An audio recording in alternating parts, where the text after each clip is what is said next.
Welcome, everybody, to Sports Fluent. I'm Anthony.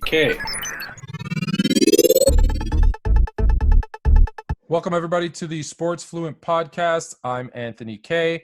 This week, we have a special guest, AJ Torres, part of the Worst Take Network and his weekly baseball show, Calling Strikes. AJ, how you doing? I'm doing very good. How about you, Anthony? I'm doing fantastic. There is so much to talk about in baseball right now, but I want to go back to the beginning. So when COVID hit and they stopped the season, we weren't sure if there was even going to be a season. A lot of talk about maybe calling the season off completely, working on the CBA, and just coming back next year stronger than ever. Obviously, they tried to put a season together, and they put together this 60-game schedule. For me, I think that isn't enough games to really tell you who's the best team this year. What are your thoughts on the 60-game season? I mean, you kind of said it yourself. I hate it. And the main thing is you're going to get it through at least two or, hot and cold streaks apiece. I mean, before the Yankees' second hot streak, they want Aaron Boone fired.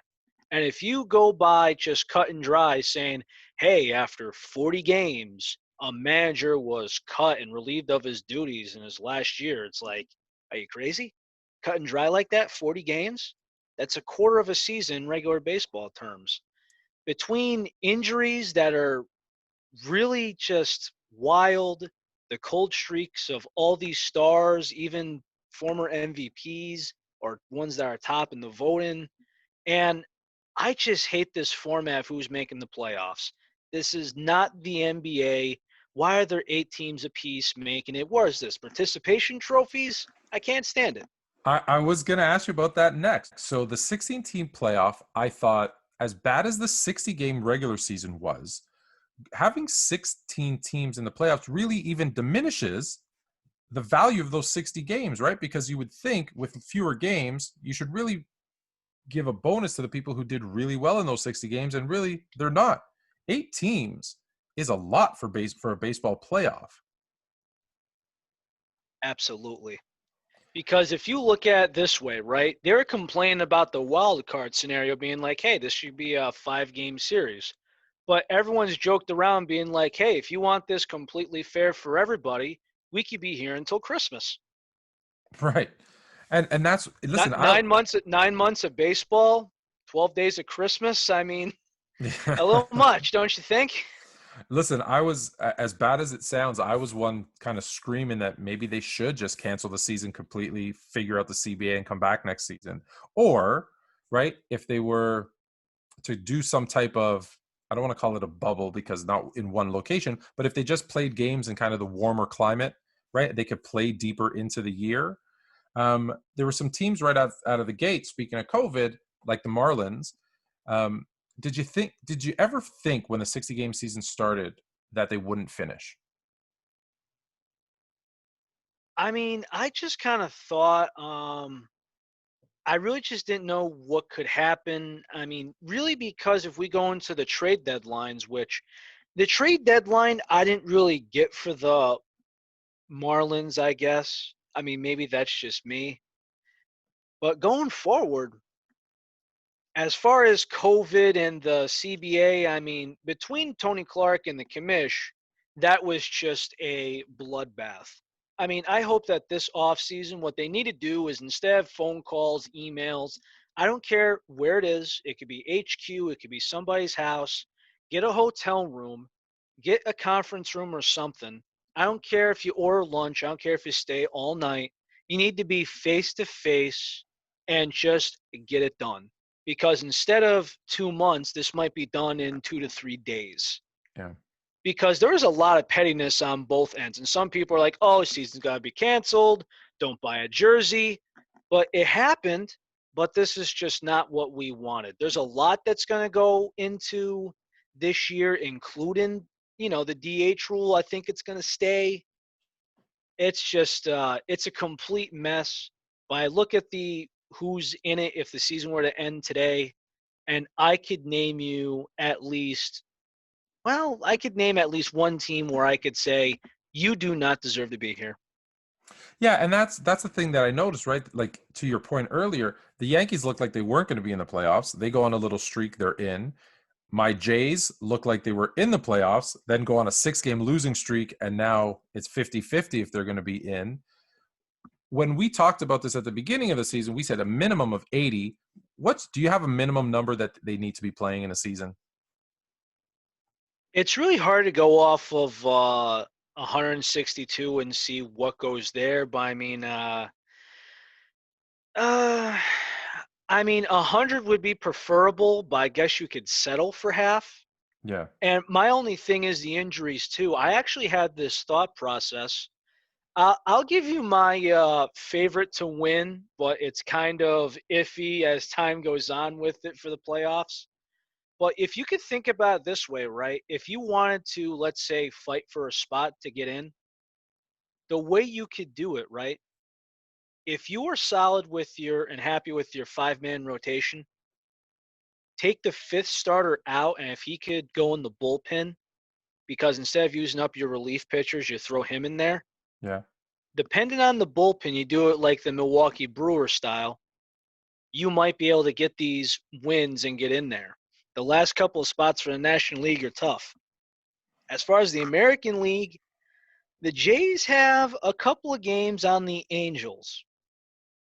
I actually think they're going to get in. The only problem is if you have the 8th spot, they're playing Tampa, which another thing that's just terrible about this is if you have a hot and hungry wild card team in the 5th spot playing the 1 spot, I'm okay with that. But in every single time where you have the 8th seed's playing the 1 seed, particularly in the NBA playoffs, do you watch it or are you just going to be like, it's a wash. I'm going to bed. Yeah, I think the only time we watched it was maybe this year because we thought Portland would make more noise than they did. But yeah, I didn't think typically, Portland would win, but I just thought they would make it entertaining. Like, I yeah. thought if anyone else went there, like the Grizzlies, I mean, I'm on the East Coast just like you. And were we going to stay up to watch a game that's not going to be entertaining? No, I would not Not stay up for me. Grizzlies Lakers. No, I probably wouldn't have done that. No, Um, not me, brother. yeah, I hear you. So okay, so let's get to those teams. So when we're kind of starting, I picked kind of the Dodgers. They're the easy one to say, hey, they'll probably be in the World Series. Some others said kind of the Cubs. The Yankees are always in the conversation. I can't say that about the Yankees. I can't. Yeah, And I'm a Yankee fan. I no, can't I always know. say that. The expectation is there, but if you look at it, right? I have no idea what's in the water, but if you look at it, now, ever since, if I can remember, 2012, there's always just been these handful of injuries. I mean, we've had, Teixeira, Derek Jeter, CC Sabathia, all these injuries. It's like, hey, we have half a team here. And what they did was they actually changed the trainer because they actually fired him 2 years earlier because they're like, okay, we've had 30 some odd guys hurt this year. Who do we go to? And it's just like, look, the trainer, sorry, we've put up with you enough. Time to go. Now, the biggest thing that I've seen, especially guys like Aaron Hicks, if Aaron Hicks and Aaron Judge, who have 5 inches different in height, have the same muscles, like the same muscle mass in the arms, Mhm. isn't that a problem? It could These be. these guys are bulking so much, bulking up too much. I was at the game before they clinched last year. I had tickets. And the reason why they lost to the Angels and they didn't have Mike Trout or Otani, everybody was trying to do too much. All right. From DJ to Glaber, everybody trying to do too much. All right. So we're not high on the Yankees. How are we feeling? Okay. So what about the Dodgers? Are we high on the Dodgers? Do we still think they look good? They can make a run?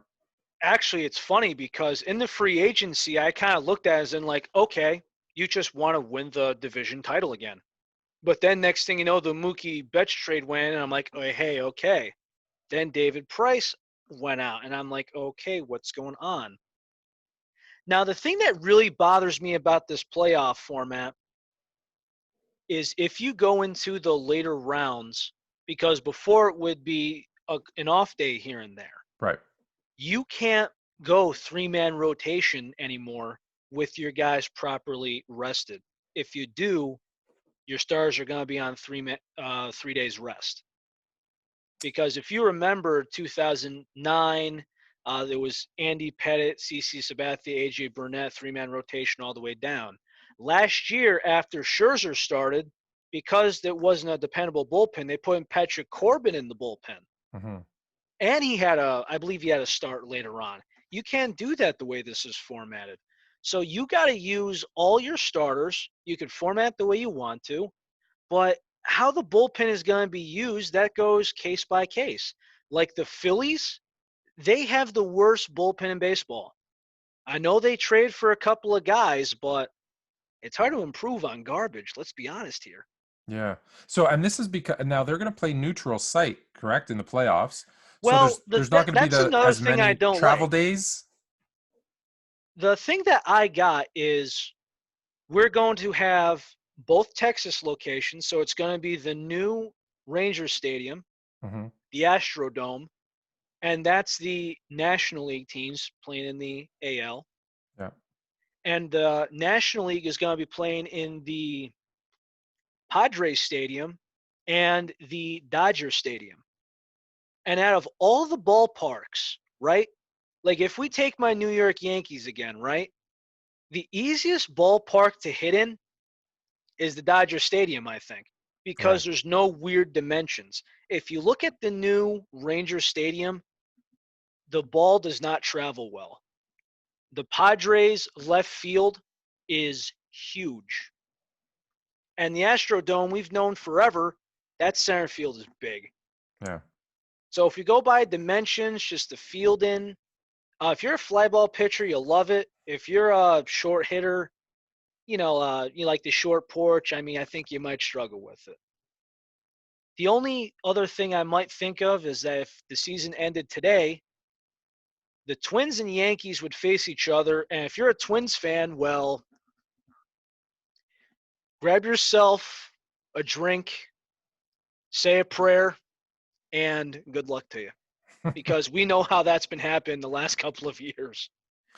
Poor Minnesota fans. So so those were the favorites.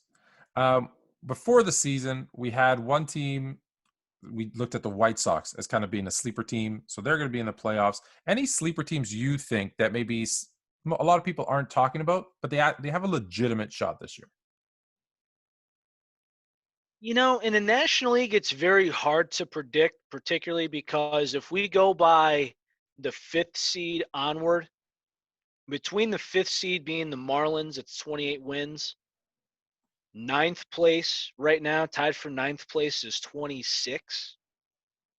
So literally, that's anybody's game. The Padres, the only thing that I think is going to be stopping them anytime soon, I think the Padres rotation, they're going to have to mix up a little bit. I don't like Chris Paddock starting in the very beginning, per se. Yeah. I'm going between Lamet and Clevenger. We'll see how they shape and form it. The Cubs, I actually think really high on. I thought that was what I was going off of. I talked about how Yu Darvish has really bounced back. Now, how does somebody bounce back at 34 years old? We found out that the Astros cheated, so after that, they gave him a pass because there was that absolute meltdown where he didn't make it out of the first inning, if I'm correct. And then he has a horrible first year at the Cubs, and he's hurt for the most of the year. He only made 40 innings. Think like 8 starts or something. Not great. Then last year does okay, not great, and now he might be win the Cy Young, which short season, 60 games. But if you look at his mechanics, what you do is you focus just on certain pitches. That guy could throw anything. But he's moving his fastball. He's moving it to cut in on right-hand hitters, and he's freezing them. Right. So if you could locate that fastball east, west, or north, south, that's what he's been focusing on, and that's been his money. So we like the Cubs, and I do like I the like Cubs the as Cubs, well. except the injuries. Yeah. Like Chris Bryant apparently has an oblique, and that's I'm sorry, but I mean, anytime you see an oblique, it's trouble. And then as far as the rotation, I think it's been solid, but there's questions with Quintana and Chatwood. Do I trust John Lesser in the postseason? Yes. Do I like you Darvish right now? Yes. Those guys are great at the top. Uh, Kyle Hendricks, I like there as your 3 guy, but your 4 and 5 might have a little trouble. I mean, that guy that threw the no hitter. I mean, he's just inexperienced, so I can't really say. But watch out for the Cubbies, particularly if they're going to be facing a 7 seed, which that might be a complete walk in the park for them the way this is looking. Yeah. So if I had to, kind of gun to your head, you had to pick, and we'll have you back on when the playoffs start so you could change your mind. But as of today, if you had to pick, this is going to be the World Series matchup or ALNL maybe, who are you going with? Gun to my head, if I had to go with, can I do the pennant games? Is that fair? Yeah, you could do that for sure. ALNL pennant, man,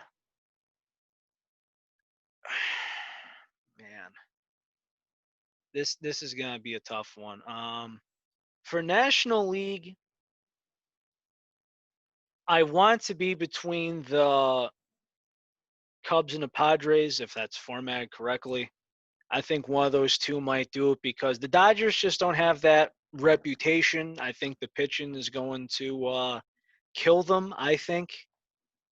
In the American League, you know, I'm not going Rays because the Magic's not going to last forever. Okay. I could go into a whole section of how they have what I call the suicide pitching. That I could go forever about how they're doing it. Don't sign any free agents from Tampa, by the way. Well, we know how you feel about Florida teams, so we'll move on from that one. No, that's actually just the way that the pitching goes in the format. Yeah. I mean, I hate all Florida teams because most of them aren't run well. Right. That's why. Oakland just doesn't have it. They always choke. Cleveland, they're inconsistent offensively. I'm going Chicago White Sox because everything else I know a lot of these AL teams. So I Chicago, gotta you're go just the saying White Sox Chicago's here. you got White Sox just winning it, or who are they playing in the pennant? I'm just gonna go White Sox for the American League.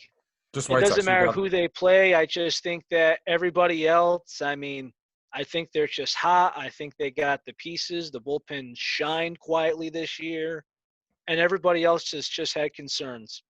So we're not going Yankees Blue Jays. We really should be biased, no? You actually got a solid chance, but if I were you, I don't know. You tell me, would you rather play Tampa right now or would you rather play the White Sox right now? Oh yeah, Tampa. Really? Yeah, yeah. If listen, I'm listening to you saying the Magic can't last forever, so I'm hedging my bets.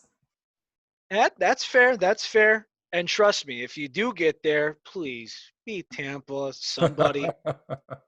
All right, I'm going to let you end it on kind of your final thought on this season and tell us where we can find Colin Strikes.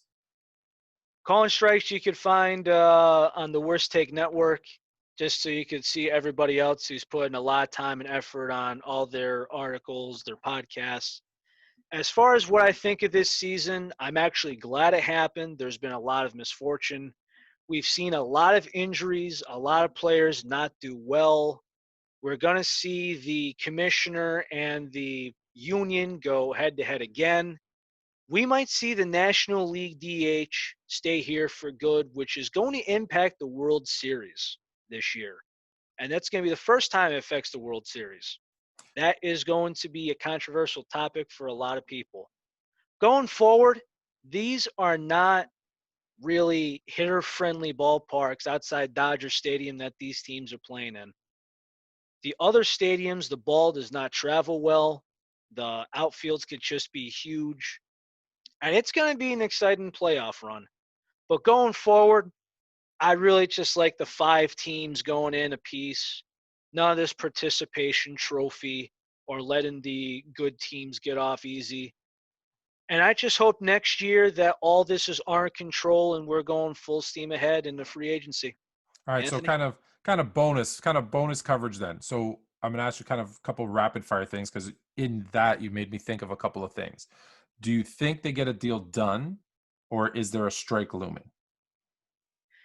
They have to get done because if you have a strike and you're trying to get the CBA done, it's just going to be bad for everybody. It's going to be bad for the networks. It's going to be bad for the league. It's going to be bad for the players, the agents. That is what nobody wants. So these men have to get themselves composed, quit being babies, sit down, and talk like men.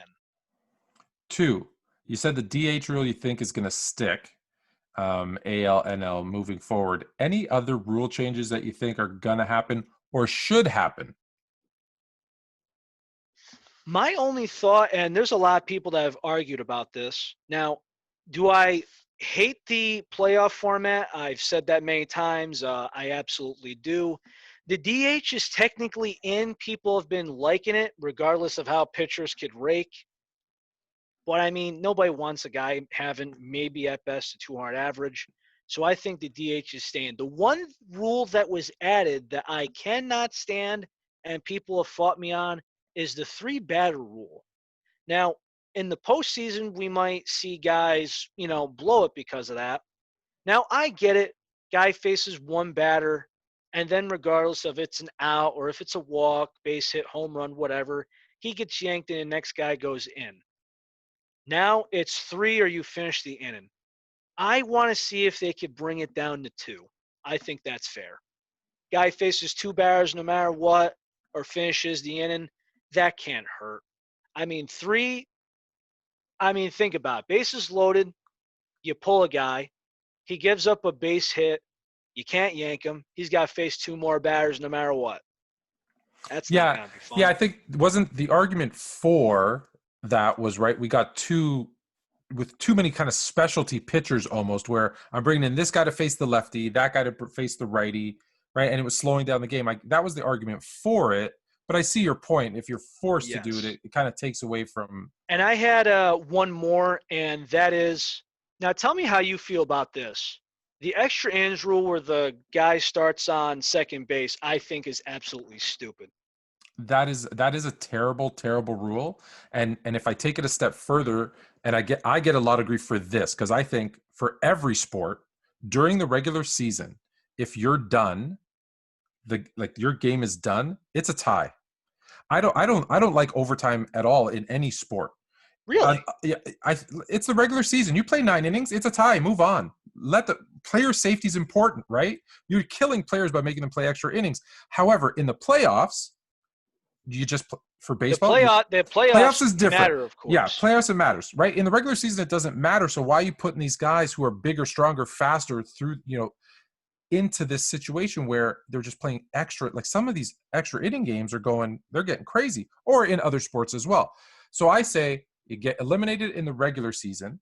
It allows you to manage your teams better. I think you'll have less injuries. And then in the playoffs, no, it's like starting a football team on the 50-yard line and saying, okay, you got to score a point. Well, yeah, they're probably going to get at minimum a field goal. I think in the playoffs, you play an inning, right? In football, you play a quarter.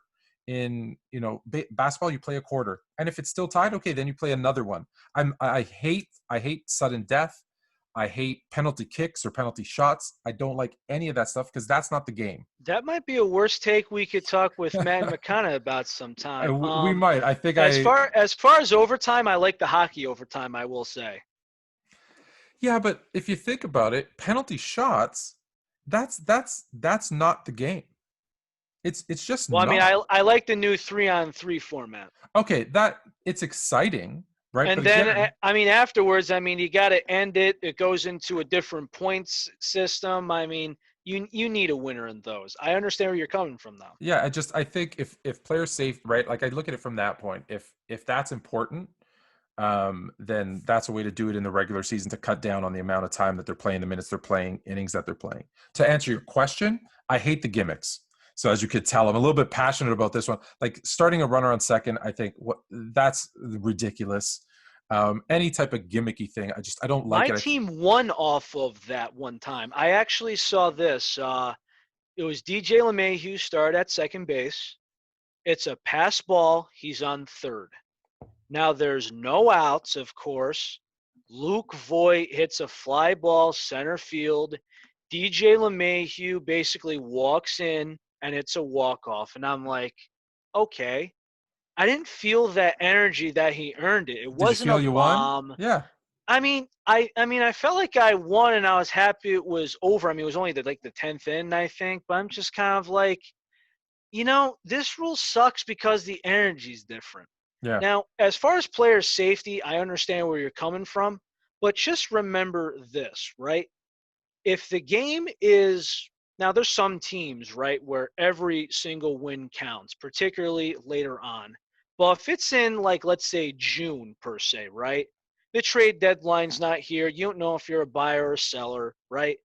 If you want to give this up so you could rest your bullpen for tomorrow, it's simple. What do? You could literally lob the ball and have the guy hit over the fence. You can throw that game if you want to. On the flip side, if you have a lot of ties and you need a win to make it into the playoffs or for seeding or whatever, you're not thinking, hey, let me just get through the ninth inning and see what happens. You're actually, or in other sports as well, you're not just trying to run the clock down, to let the fourth go because you're going to make it, you're going to be in overtime. You're making a concentrated effort to win that game. I think it actually makes the games even more competitive, knowing that, you want to win. You don't want to tie, but if you know that that's going to be the outcome, I don't. There's some It's not teams that fair. would love to tie, particularly in football right now, but I get you. Yeah, well, in football, no matter what they've done with overtime, everyone's complaining. They're never going to make everyone happy. Oh, there's some people, particularly people over here in New York and New Jersey, that'll never ever be satisfied.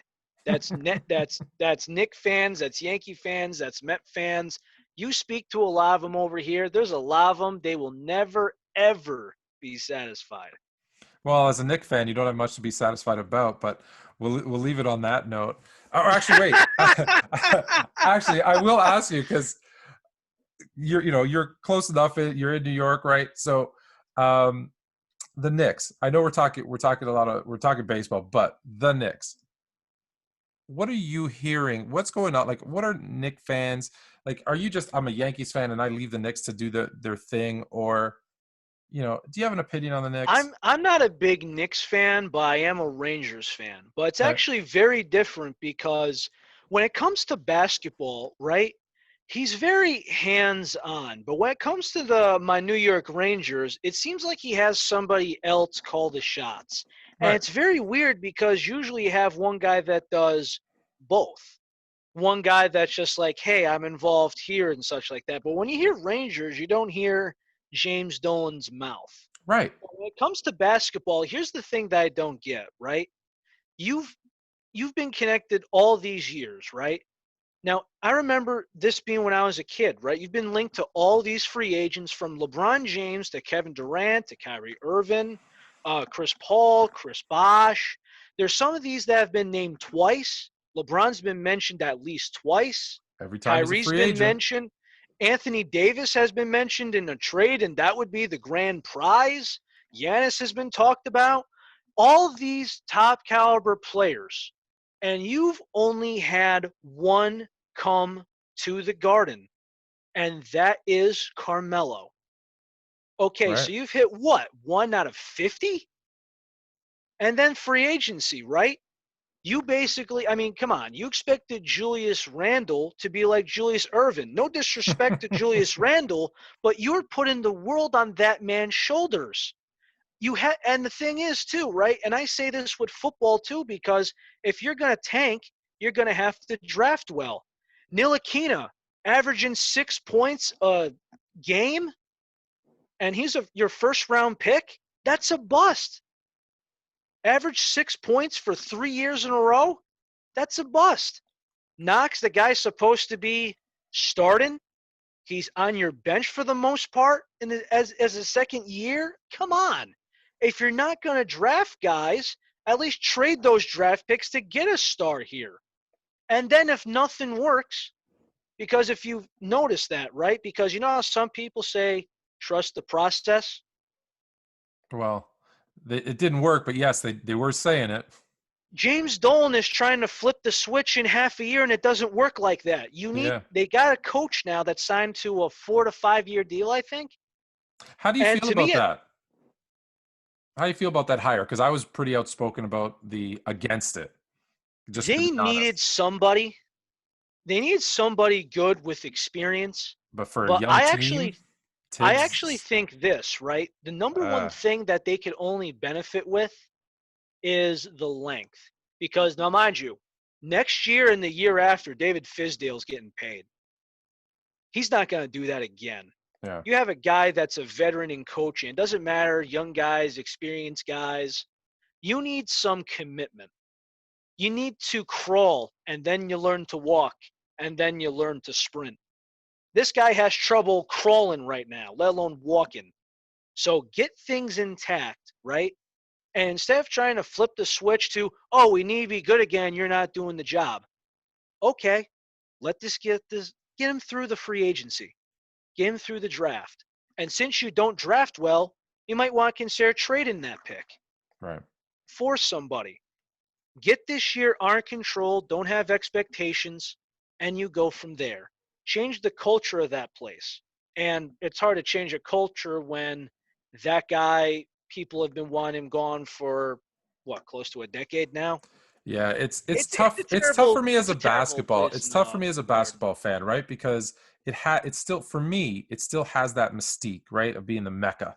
And the teams just don't live up to that. It's tough. And I've been to TD Garden, and if you want to go with this New York and Boston rivalry, I got news for you. You go over TD Garden, if you're a Knick fan, and now mind you, I recommend going in neutral clothes. I know how the Boston crowd goes, right? Yeah. But if you see the culture over there, right?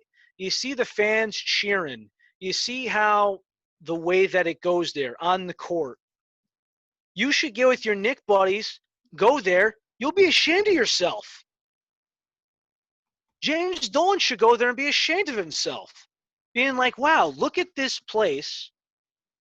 You know, the team that was better without Kyrie Irving on the court, Yeah. better when some guys were hurt. I mean, Gordon Hayward, the big free agency, I mean, they had to do it without him. It's funny how that team always seems They to just get better. rotate all Yeah. these guys. I Yeah. mean, just remember, wasn't Tatum drafted before Lonzo Ball? After. I thought it was before. I thought they had the first round. No, I Yeah, think it was Fultz. I think it was Fultz, Ball, and then Tatum. Gotcha. Yeah. But still, if you look at it, right, we don't think of him as, oh, he's the best guy in the draft class. We don't go back and say, oh, this guy, that history, third pick. No, because there's so many good guys around him. There's no need to bring that up. Those guys just have a well-oiled machine that produces guys. Somebody else is scoring more points. Yeah. One night. One night's Tatum. Then Smart might have a night. Then Gordon might come clutch. It just happens. They just have a great organization on the field and off. And if you're a Knick fan, which I'm not, but I know some are, you look at that and I can't believe that you could. How do you wear the Knick blue and orange? How do you do that? How do these people buy the tickets now mind you, of all the sports tickets, right? They're the hardest to get in the whole entire city. How do you buy them when you see this garbage for years? Well, I can't fathom it. I'm gonna tell you, and this we're gonna end it on this because I'm in a city in Toronto where we have a team that plays hockey, and they don't play it that well. They haven't won a Stanley Cup since 1967, They've and had a couple good years though. yeah, it's the hardest ticket to find. They've been sold out for about 100 years, but they just don't perform. But it's the history, it's that mystique, and I think the Knicks. I But think at least they still have that culture. I think The it's Knicks starting don't to go have away. culture. I think it's starting to go away, but they still, I think the Knicks and the Leafs in that case still have this kind of historical luster. It might be starting to fade a little bit more for the Aren't the Knicks. Leaves still run well? I mean, you fired Babcock because you thought it was getting it done, but you were in the playoffs. Well, we were in the not even the qualifying round of the playoff. Yeah, it's been a tough. It's been a tough. There's been some bad years here. Yeah, every once in a while they'll make it into the playoffs just to keep keep fans coming in, but they seem to make the wrong decisions more often than not. But on Well, that note, so do yeah. most Well, organizations. I yeah. mean, we could battle that. We'll table that for now. Yeah, we're gonna, well, I'm gonna definitely have you back on because we got some football to talk about. We're gonna obviously talk about some baseball, but as far as the baseball goes, I appreciate the time, AJ. Thank you very Anytime, of much. course. Everybody, don't forget to check out Call In Strikes on the Worst Take Network, and obviously the Sports Fluent podcast, also on the Worst Take Network. Thanks, AJ, man. Appreciate your time. Thank you much.